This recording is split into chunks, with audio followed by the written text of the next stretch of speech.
Hi friends, welcome to Manhitha creative thoughts. ఈరోజు cake recipe అండి, అంటే ఎగ్లెస్ కేక్ ప్రిపేర్ చేశాను. అది ఎలా చేయాలి ఏంటి అనేది ఈ వీడియోలో చూపిస్తున్నాను. అండ్ అలాగే నా ఛానల్ని ఫస్ట్ టైం చూస్తున్న వాళ్ళైతే తప్పకుండా లైక్ చేయండి, షేర్ చేయండి, సబ్స్క్రైబ్ చేయడం మాత్రం మర్చిపోకండి. పక్కనే ఉన్న బెల్ ఐకాన్ని క్లిక్ చేయండి. ఇలా చేయడం వల్ల నేను అప్లోడ్ చేసే ప్రతి వీడియో నేరుగా మీ వరకు వస్తుంది. కేక్ అయితే చాలా పర్ఫెక్ట్గా వచ్చిందండి. ఇప్పుడు ప్రిపరేషన్ చూద్దాము. ఫస్ట్ ఒక కప్పు పెరుగు తీసుకున్నాను, అన్నీ ఈక్వల్ క్వాంటిటీస్ అనమాట. సో ఒక కప్పు పెరుగు తీసుకుని చక్కగా దాన్ని పెరుగు గడ్డలేమీ లేకుండా బాగా బీట్ చేసుకోవాలి. కొంచెం స్మూత్గా ఎలాగా బీట్ చేసుకోవాలి. కేక్ అయితే చాలా టేస్టీగా ఉందండి, చాలా పఫీగా కూడా వచ్చింది. సో తప్పకుండా ఈ రెసిపీ అయితే ట్రై చేసి చూడండి. నేను షుగర్ని ఒక కప్పు షుగర్ తీసుకుని మిక్సీలో ఇలా పొడిలా చేసి పక్కన పెట్టుకున్నాను. ఇప్పుడు దీన్ని యాడ్ చేసుకుందామండి. మనం పెరుగుని కొంచెం బీట్ చేసుకున్నాం కదా, దానిలోకి మనం గ్రైండ్ చేసి పెట్టుకున్న షుగర్ని వేసుకున్నాను. షుగర్ పౌడర్, ఆల్మోస్ట్ షుగర్ కూడా యూజ్ చేయొచ్చు, బట్ అది కొంచెం కరగడానికి టైం తీసుకుంటుంది కదా, సో షుగర్ పౌడర్ యూజ్ చేశాను. ఇది కూడా ఒక కప్పు షుగర్ తీసుకున్నానండి నేను, అన్ని ఈక్వల్ క్వాంటిటీస్ అని చెప్పాను కదా. సో ఈ షుగర్ కూడా కలిసి చక్కగా మనకి నురుగు వస్తున్నట్టు, బబుల్స్ వస్తున్నట్టు బాగా వచ్చే వరకు ఒక 15 minutes వరకు చక్కగా బీట్ చేసుకోవాలండి.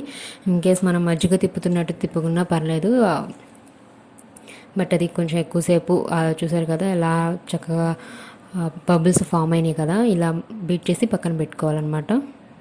సో ఇలా చేసుకున్నా సరే మనకు మజ్జిగ చేసినట్టు చేసినా కూడా కొంచెం ఫాస్ట్గా అవుతుంది. సో ఇదైతే అయిపోయిందండి. ఇప్పుడు దీనిలోకి పిండి యాడ్ చేసుకుందాం. ఇది ఆల్రెడీ నేను జల్లించి పెట్టుకున్నానండి, మైదా పిండి. కంపల్సరీ జల్లించే వేసుకోండి, కొంచెం మనకి డస్ట్ ఏమైనా ఉన్నా గడ్డలున్నా పోతాయి. సో జల్లించి పెట్టుకున్న మైదా పిండి ఒక కప్పు యాడ్ చేసుకున్నాను. కొంచెం సాల్టు అండ్ అలాగే సోడా ఉప్పు 1/2 స్పూను అండ్ బేకింగ్ పౌడర్ వచ్చేసి 1 స్పూన్ వేసుకుంటున్నాను. వెనిలా ఎసెన్స్ అండి 1/2 స్పూన్ వేస్తే సరిపోతుంది.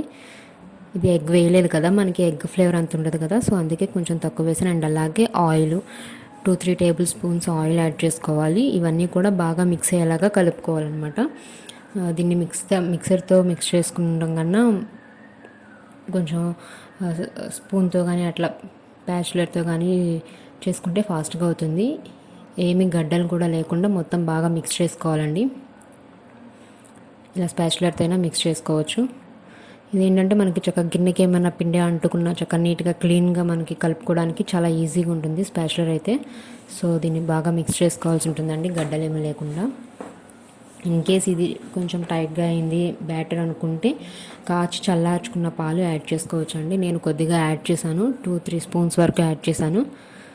సో మీరు కలిపిన కన్సిస్టెన్సీని బట్టి యాడ్ చేసుకోవాల్సి ఉంటుంది. ఇలా కొద్దిగా వేసుకుంటూ మిక్స్ చేసుకోండి. ఒకటేసారి వేసి మిక్స్ చేయాలన్నా అది పర్ఫెక్ట్గా రాదు. సో కొద్దిగా వేసుకుంటూ మనకి ఆ టెక్స్చర్ అనేది తెలుస్తుంది కదా, సో అందుకోసమని కొద్దిగా యాడ్ చేసుకుని కలుపుకోండి. ఒకేసారి వేస్తే అది కొంచెం పలుచగా అయిపోయే ఛాన్సెస్ ఉంటాయి కదా, సో కొంచెం యాడ్ చేసుకుంటూ మిక్స్ చేసుకోండి. చూసారు కదా, ఇదైతే కరెక్ట్గా కన్సిస్టెన్సీ వచ్చేసిందండి మనకు కావాల్సిన విధంగా. దీన్ని పక్కన పెట్టేసుకుని అల్యూమినియం గిన్నె తీసుకున్నానండి. దానిలో కొద్దిగా ఆయిల్ వేసుకుని స్ప్రెడ్ చేసుకుంటున్నాను కింద అండ్ అలాగే అంచులకు వచ్చేసి. స్ప్రెడ్ చేసుకున్న తర్వాత కొంచెం పొడి మైదా పిండి తీసుకుని మొత్తం వేసుకుని డస్టింగ్ చేసుకోవాల్సి ఉంటుంది అనమాట అంతా. ఏమైనా ఎక్స్ట్రా పిండి కనుక ఉంటే తీసేసుకోవాలి, అది కొంచెం కేక్ నల్లగా అయిపోతుంది. సో ఎక్స్ట్రా పిండి ఉంటే దీన్ని మొత్తం ఇట్లా గిన్నె మొత్తం డస్టింగ్ చేసుకున్న తర్వాత మనం మిక్స్ చేసి పెట్టుకున్న బ్యాటర్ని వేసుకోవాలి.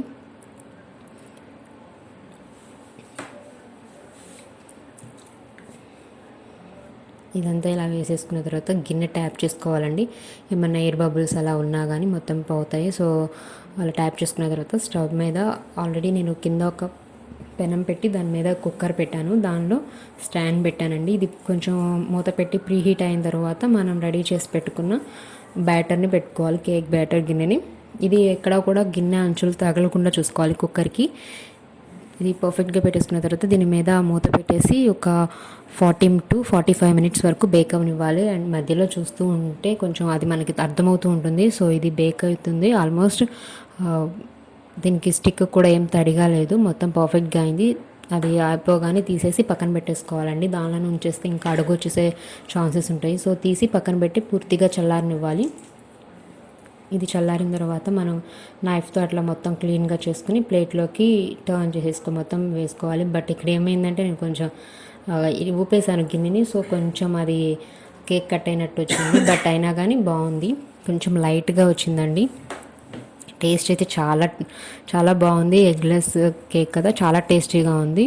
సో చూసారు కదా, ఈ రెసిపీ కనుక మీకు నచ్చినట్లయితే తప్పకుండా సబ్స్క్రైబ్ చేయండి అండ్ అలాగే లైక్ చేయండి. సో ఈ కేక్ రెసిపీ తప్పకుండా ట్రై చేయండి.